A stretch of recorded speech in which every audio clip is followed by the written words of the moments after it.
Yan guys, dito pa tayo sa Santo Tomas, Batangas. Dito pa tayo sa palengke. After natin kumain sa Ben's Halo-Halo ay may nakita tayo dito yung titinda ng mga e-bike ba ito? E-trike o ano? Ano bang tawag dito? E-bike.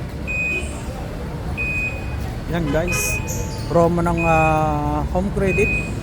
May libreng mountain bike.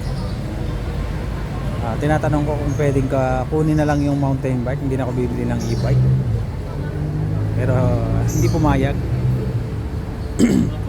Yan guys, yung kulay violet ba yun? Ano?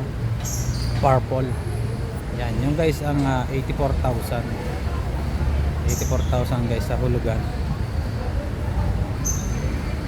As yung blue ay 56. Then the rest ay almost 50,000 plus 45,000 ka na. Yan. Natripan lang natin na kumuha ng brochure. Yan. Bala-bala kukuha tayo. Dahil na anuhan natin may free bike. Naghanap tayo ng bibili, tapos ay yung pre ay atin na lang hihingin.